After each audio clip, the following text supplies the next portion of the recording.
Welcome to the Cornea Impression, where we bring to you such crazy cars. Just look at this lineup: M2, M3, M4, all of them on display here. We may even drive some, but we are here to check out and drive BMW's latest baddie, the M5.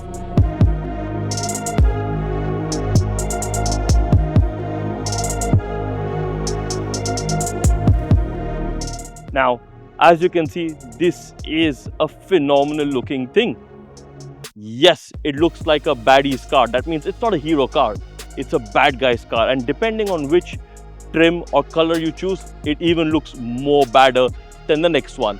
Just like this dark matte black stealth one, as baddie as it gets.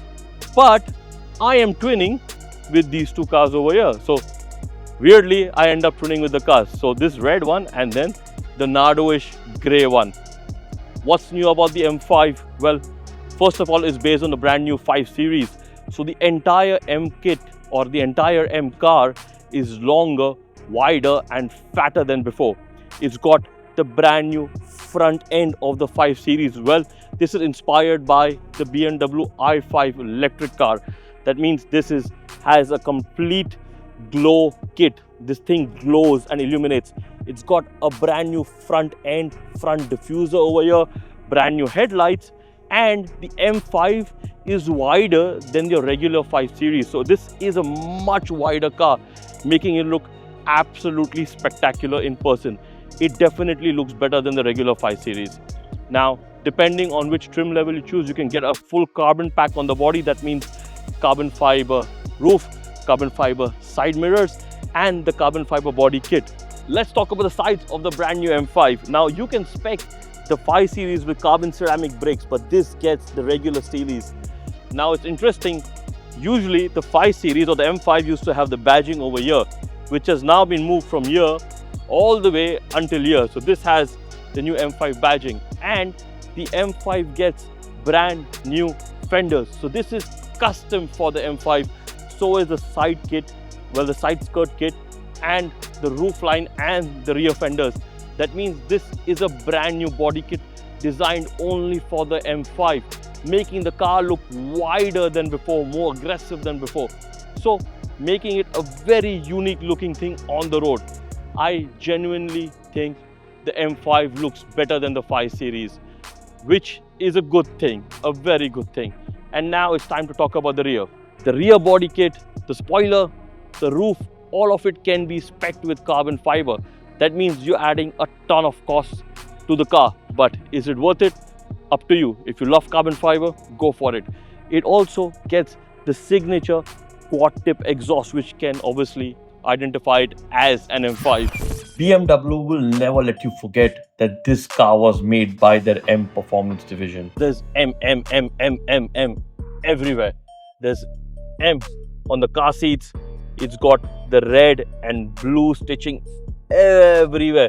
Steering wheel, this is obviously the dedicated M steering wheel, which I think, or by the feel of it, has become slimmer than before, which is actually a good thing. I haven't verified this, but it feels slimmer than before, which is very good, because I always found the M steerings to be a bit too chunky for my hands.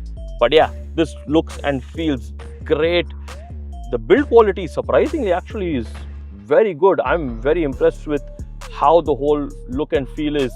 And it's got all of this welcome lights in the M colors, all of these LED displays and lighting going on all over the car. Very fancy, very funky, but adds weight to the car. So again, is it worth it? Is it hampering the performance, or is it adding to the performance and the driving ability of this car, which is what an M car and a BMW is known for? So all of these gizmos and gadgets, are they going to help us or impact us, or are they going to take away from the experience? We will know shortly. But interior wise, look and feel is great. It's got the custom Merino leather, which is different from the regular 5 Series Napa leather. So it feels nice and premium and feels like a thick hide. The seats are comfortable, they hold you in place. They're very broad and encapsulating, which is a good thing. Like I said, all the blue lights and the red lights and the LED displays and carbon fiber trim inside as well. This is all set up to be the M1, so red buttons and logos everywhere.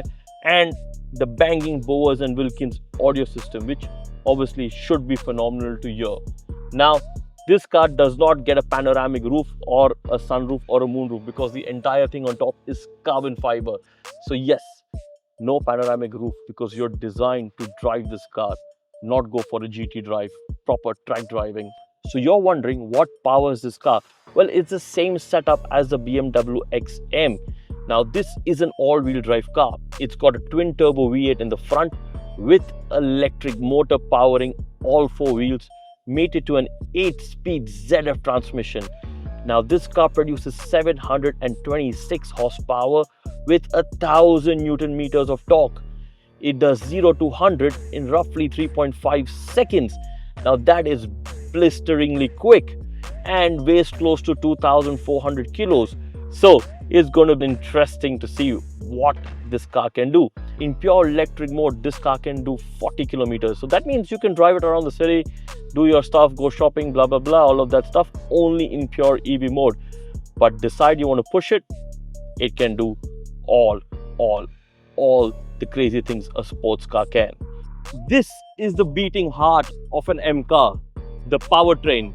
But it's not only about the powertrain because there's so much more that goes into modern cars, especially in a car so complicated as the BMW M5, because the chassis has to support all of this power, and BMW has made sure that the M5 gets the sport tuned suspension chassis. So the car is stiffened, it's lowered to be the M Sport suspension chassis. Now in the M5, the entire connection between the steering and the front subframe is more rigid. That means you're supposed to feel more while driving. Mind you that this is now electronic power steering.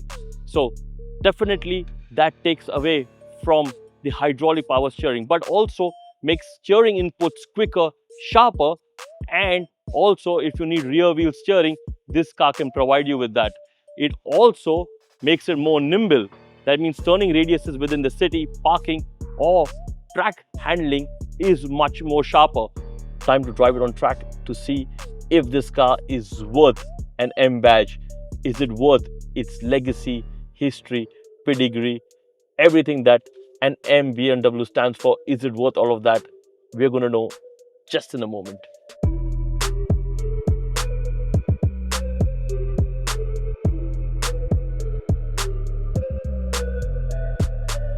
So we drove the M2, the M3, the M5, the X5M competition and the XM. The M2, fun, rear wheel drive, nimble, sporty, agile, all the good things. The M3 is what I personally loved out of the whole lot. Great balance, great performance, perfect size, everything that I would need from a car was there on the M3. The X5M, very capable, very dynamic, very impressive for an SUV. And the XM, you have seen the review on our YouTube channel. If you have not, go check it out. But we aren't here to talk about those cars. We are here to talk about this one, the M5. Now this is a proper torque monster. That means it will slide out every second you give it. Every time you want to push it, it will slide out. But this is a car not of a single personality. It has a bipolar disorder. That means it can be any kind of car that you want. It can be a grand tourer, a family saloon that you want on one side, a track hauling sports car, fast down the straights, bending quick around the corners on the other side, or a proper drift machine. Now when I was driving this car, you turn the steering wheel, you turn the front end, and when you turn it in, the steering is very light. So the car moves in very quickly, but it takes a second for the whole thing to come around the bend. So you're kind of waiting. It's not instantaneous. It's not exactly M3 or M2. It takes a few moments for the car to come in the corner. Now that is an acquired skill. That is something you need to learn to adjust and play with the car. Once that comes into play, once you understand how that works, how that balance is supposed to be handled, you are in tune with the machine, and then you can really go for it, really push it, because this thing is super quick. Now, one thing you need to remember and notice is that this car is, or not this car, all modern cars or all modern BMWs or any other brand as well, they are fast, but there is so much tech coming into play. There's so much technology coming into play that you are not the one who is doing everything. You are hoping and praying and waiting and adjusting to the car. You're kind of predicting or trying to analyze what the computer wants to do or what the car wants to do, and understand that with the mechanics and the physics coming into play. So it's not only just pure driving, it's electronics, physics, and then your driving ability, all of them coming into play and matching all of that, and then that's where you're able to put the maximum or get the maximum performance out of these cars. So thank you for watching. I hope you like the review of the M5 and all the other cars, and let us know what you think of the M5. Cheers guys, bye.